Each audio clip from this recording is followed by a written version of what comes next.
मेरे प्यारे दोस्तों, कार्तिक मास हिंदू धर्म में विशेष पवित्र माना जाता है और इसे धर्म और अध्यात्म का महीना कहा जाता है। इस माह में भगवान विष्णु की पूजा और साधना का विशेष महत्व है।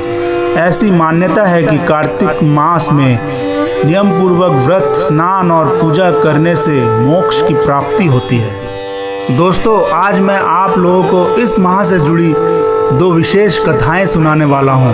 उम्मीद करता हूं आप लोगों को अच्छा लगेगा। वीडियो को अंत तक देखिए और चैनल में नए आए हैं तो सब्सक्राइब, शेयर और लाइक जरूर कीजिए। प्राचीन समय में एक भक्त महिला थी जो भगवान विष्णु की परम भक्त थी। वह प्रतिदिन कार्तिक मास में सूर्य उदय से पहले उठती, पवित्र नदी में स्नान करती, भगवान विष्णु की पूजा करती और दिन भर व्रत रखती। उनके मन में कार्तिक मास के प्रति गहरी श्रद्धा थी और वह नियमित रूप से नियमों का पालन करती थी। उनकी भक्ति को देखकर भगवान विष्णु प्रसन्न हुए और एक रात उनके स्वप्न में आकर वरदान दिया कि जो भी व्यक्ति कार्तिक मास में नियम पूर्वक व्रत, स्नान, दीपदान और पूजा करेगा उसे विशेष पुण्य की प्राप्ति होगी और उसके सभी पाप नष्ट होंगे। भगवान विष्णु ने कहा कि इस माह में किया गया हर धार्मिक कार्य जैसे तुलसी पूजन, दीपदान, कथा सुनना और स्नान का पुण्य हजारों यज्ञों के बराबर है।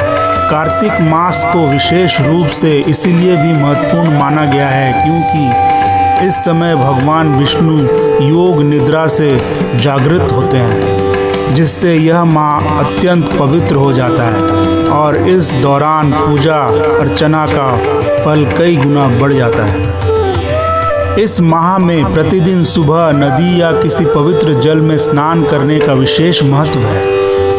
हर दिन तुलसी के पौधे के पास दीपक जलाना शुभ माना जाता है।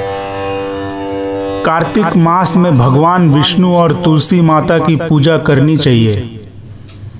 इस माह में जरूरतमंदों को दान देने से पुण्य की प्राप्ति होती है।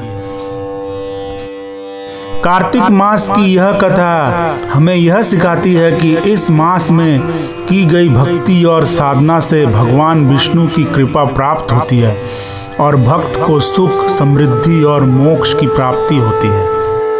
एक बार भगवान श्री कृष्ण ने अपनी प्रिय भक्त राधा को कार्तिक मास के महत्व के बारे में बताया।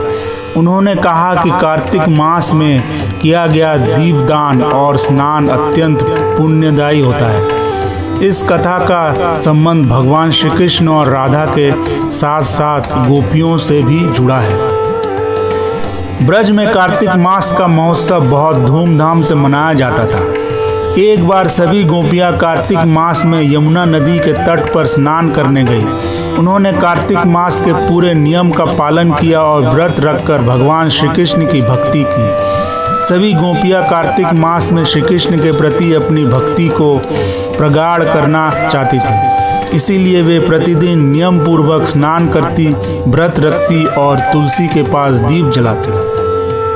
यह देख भगवान श्री कृष्ण ने उनकी भक्ति की परीक्षा लेने का विचार किया।